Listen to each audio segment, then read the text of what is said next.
नमस्कार दोस्तों, क्या कभी आपने सोचा है कि हमारा भाग्य पहले से लिखा हुआ है या फिर हम अपने कर्मों से इसे बदल सकते हैं? कुछ लोग मानते हैं कि किस्मत इंसान का रास्ता पहले से तय करती है, जबकि कुछ कहते हैं कि इंसान अपनी मेहनत और फैसलों से अपने भाग्य को खुद लिखता है। दोस्तों, आज के इस वीडियो में हम जानेंगे कि आखिर सच क्या है। क्या वाकई हमारा भविष्य पहले से लिखा हुआ होता है या फिर हमारे हाथों में ही है हमारा भाग्य? दोस्तों, यह वीडियो आपको ऐसी कहानियां और विचार दिखाएगा जो आपकी सोच को बदल सकते हैं और आपको प्रेरित करेंगे अपने जीवन के नए रास्ते बनाने के लिए। दोस्तों, इस वीडियो को अंत तक जरूर देखें, क्योंकि इसके अंत में हम आपको एक महत्वपूर्ण सीख देने वाले हैं जो शायद आपके जीवन को नई दिशा दे सकती है। तो आइए चलते हैं भाग्य और कर्म के इस दिलचस्प सफर पर। बहुत समय पहले की बात है। एक गांव में एक साधारण किसान मोहन अपनी पत्नी राधा और बेटे रोहन के साथ रहता था। मोहन मेहनती था, लेकिन कई सालों से उसके खेतों में फसल ठीक से नहीं हो रही थी। वह हर बार भगवान से प्रार्थना करता कि उसकी मेहनत का फल उसे मिले, लेकिन उसकी किस्मत उसका साथ नहीं देती थी। गांव के बुजुर्ग अक्सर कहा करते थे, जो लिखा है वही होगा, भाग्य के आगे किसी की नहीं चलती। मोहन भी इस बात पर विश्वास करने लगा था कि उसका भाग्य पहले से लिखा है और वह कुछ नहीं कर सकता। एक दिन गांव में एक प्रसिद्ध साधु बाबा आए। गांव के लोग उनके पास अपनी समस्याएं लेकर जाते थे। मोहन भी अपनी परेशानियां लेकर उनके पास पहुंचा। उसने साधु बाबा से कहा, बाबा, क्या मेरा भाग्य पहले से लिखा है? क्या मैं कितना भी मेहनत करूं, मेरे जीवन में कुछ नहीं बदलेगा? साधु बाबा मुस्कुराए और बोले, तुम्हारा भाग्य लिखा तो है, परंतु उसका लेखक कौन है, यह सोचा है तुमने? मोहन ने हैरान होकर पूछा, लेखक? भाग्य का लेखक कौन है बाबा? साधु बाबा ने धीरे से कहा, तुम खुद। यह सुनते ही मोहन चौंक गया। बाबा ने समझाते हुए कहा, भगवान ने हर इंसान को एक सफेद कागज और कलम दी है। तुम अपने कर्मों से उस पर लिखते हो। जो तुम आज लिखते हो वही तुम्हारा कल का भाग्य बन जाता है। अगर तुम आज मेहनत और संकल्प के साथ आगे बढ़ोगे तो तुम्हारा भविष्य बदल सकता है। मोहन सोच में पड़ गया। उसने कभी इस दृष्टिकोण से नहीं सोचा था। उसने पूछा, लेकिन बाबा, कई बार मैं मेहनत करता हूं, फिर भी सफलता नहीं मिलती। क्या तब भी मैं अपना भाग्य खुद बदल सकता हूं? साधु बाबा ने उत्तर दिया, सफलता और असफलता जीवन के हिस्से हैं। हर असफलता तुम्हें कुछ सिखाने आती है। अगर तुम अपनी असफलताओं से सीखते हो और प्रयास जारी रखते हो तो तुम अपने भाग्य को अपनी इच्छानुसार मोड़ सकते हो। बाबा की बातें मोहन के मन को शांत नहीं करवा सकी और मोहन थोड़ा चिंता में बैठ गया। साधु बाबा ने मोहन के मुख पर चिंता का भाव देखा और कहा, बेटा, तुम चिंता मत करो। मैं तुम्हें आज दो ऐसी कहानी सुनाऊंगा जिसे सुनकर तुम्हें तुम्हारे मन के सभी सवालों का जवाब मिल जाएगा। बस तुम्हें दोनों कहानी को ध्यानपूर्वक सुनना होगा, क्योंकि दोनों ही कहानी भाग्य और कर्म के एक गहरे रिश्ते से जुड़ी हुई है। इतना कहते ही साधु बाबा ने कहानी सुनाना शुरू किया। बेटा, किसी समय किसी राज्य में एक राजा रहा करता था जो भाग्य और कर्म में बहुत विश्वास करता था। एक दिन उसने अपने दरबार में सबसे बुद्धिमान विद्वानों को बुलाकर पूछा, क्या भाग्य से बड़ा कुछ है? विद्वान एक दूसरे की ओर देखने लगे।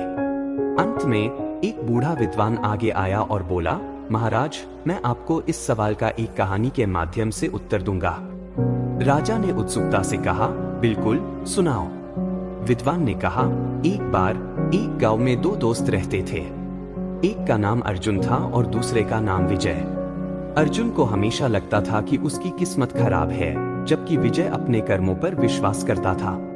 दोनों एक बार जंगल में गए और वहां उन्हें एक पेड़ के नीचे एक बड़ा खजाना मिला। अर्जुन ने खजाना देखकर कहा, ये खजाना हमारी किस्मत से मिला है, अब हमें कुछ करने की जरूरत नहीं। जबकि विजय ने कहा, नहीं, ये तो हमारी मेहनत का फल है। हमने जंगल में आने का साहस किया और अब इस खजाने का सही उपयोग करके हमें आगे बढ़ना चाहिए।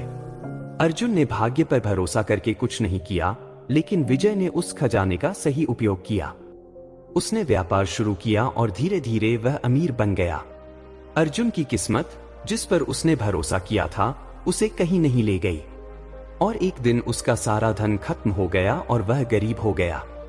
साधु बाबा ने कहानी समाप्त की और मोहन से कहा, समझे मोहन, अर्जुन ने सोचा कि भाग्य से सब कुछ मिलेगा, इसलिए उसने कुछ नहीं किया। विजय ने कर्म को महत्व दिया और अपनी मेहनत से आगे बढ़ा। यह जीवन की सच्चाई है। भगवान ने तुम्हारे हाथ में कर्म की शक्ति दी है। भाग्य तभी बदलता है जब तुम सही दिशा में कर्म करते हो। मोहन ने कहानी सुनकर सिर हिलाया और पूछा, बाबा, इसका मतलब यह है कि मैं अपने कर्मों से भाग्य को बदल सकता हूँ? साधु बाबा मुस्कुराए और बोले, बिल्कुल। भाग्य कोई पत्थर पर लिखी इबारत नहीं है, यह तुम्हारे कर्मों से बनता है। अब मोहन के मन में थोड़ा बहुत शांति का भाग आया था और उसके चेहरे पर एक उम्मीद दिख रही थी। साधु बाबा ने मोहन की तरफ देखा और कहा, चलो बेटा, अब मैं तुम्हें दूसरी कहानी सुनाता हूँ, जिसे सुनकर तुम्हारे मन की सभी शंका दूर हो जाएगी और तुम्हें कर्म और भाग्य का खेल समझ में आ जाएगा। इतना कहते ही बाबा ने कहानी सुनाना आरंभ किया। बहुत समय पहले की बात है। एक छोटे से गांव में एक नाविक रहता था। वह नदी में नाव चलाकर यात्रियों को एक किनारे से दूसरे किनारे ले जाया करता था। नाविक ईमानदार था, पर उसकी नाव बहुत पुरानी हो चुकी थी और जगह जगह से टूटने लगी थी। एक दिन जब वह यात्रियों को लेकर नदी पार कर रहा था, तो अचानक तेज हवाएं चलने लगीं और उसकी नाव लहरों में फंस गई। यात्रियों में से एक ने घबराकर कहा, अब तो हमारी किस्मत में जो लिखा है वही होगा। नाविक ने मुस्कुराते हुए कहा, हमारी किस्मत सिर्फ लहरों पर निर्भर नहीं करती। अगर मैं पतवार छोड़ दूं और कुछ न करूं, तो जरूर हम डूब जाएंगे। लेकिन अगर मैं अपनी पूरी ताकत से नाव को सही दिशा में चलाने की कोशिश करूं, तो हमें किनारा जरूर मिलेगा। किस्मत और हालात कभी हमारे नियंत्रण में नहीं होते, लेकिन हमारी कोशिशें हमेशा हमारे हाथ में होती हैं। नाविक ने अपनी पूरी मेहनत और ध्यान से नाव को दिशा दी। वह पानी की लहरों और तूफानी हवाओं से लड़ते हुए नाव को किनारे तक ले आया। जब यात्री सुरक्षित किनारे पर पहुंच गए, तो सभी ने राहत की सांस ली। नाविक ने मुस्कुराते हुए कहा, किस्मत हमेशा तय नहीं होती, इसे सही दिशा में किए गए प्रयासों से बदला जा सकता है। साधु बाबा ने मोहन से कहा, मोहन, तुम्हारी स्थिति उस नाविक की तरह है। परिस्थितियां और किस्मत तुम्हारे नियंत्रण में नहीं हो सकती, लेकिन तुम्हारे प्रयास तुम्हारे हाथ में है। अगर तुम अपनी मेहनत और संकल्प से काम करते रहोगे, तो जीवन की नाव को तुम सही दिशा में ले जा सकते हो। भाग्य कोई स्थिर चीज नहीं है, यह तुम्हारे कर्मों से बदल सकता है। मोहन ने दोनों कहानी सुनकर अपनी समस्या का समाधान समझ लिया। उसे अब एहसास हुआ कि वह मेहनत करता तो है, लेकिन अक्सर हार मान लेता है। साधु बाबा की इस कहानी ने उसे सिखाया कि जब तक वह प्रयास नहीं छोड़ेगा, तब तक उसकी किस्मत भी बदल सकती है। उसने ठान लिया कि अब वह कभी भी अपने कर्मों से पीछे नहीं हटेगा और पूरी लगन से काम करेगा। अगले कुछ सालों में उसकी मेहनत रंग लाई और उसकी फसलें भरपूर हो गईं। अब मोहन गांव में सबको यह सिखाता कि भाग्य और किस्मत तो हैं, लेकिन कर्म ही उन्हें सही दिशा देते हैं। दोस्तों, आखिर में यही कहना चाहूंगा कि भाग्य एक ऐसी किताब है जिसके पन्ने खाली होते हैं और हमें अपने कर्मों से उन पन्नों को भरना होता है। जीवन में चाहे कितनी भी कठिनाइयां आए, हमें अपने प्रयासों से कभी पीछे नहीं हटना चाहिए। याद रखिए, भाग्य उन्हीं का साथ देता है जो अपने सपनों के पीछे बिना रुके दौड़ते हैं। अगर आपने ठान लिया कि आप अपने जीवन को बदलेंगे, तो कोई भी किस्मत आपको रोक नहीं सकती।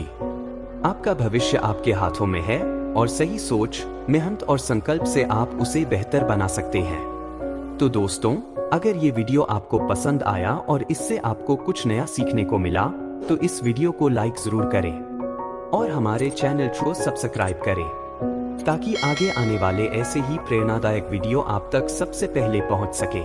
धन्यवाद। मिलते हैं अगले वीडियो में एक और नई सीख के साथ।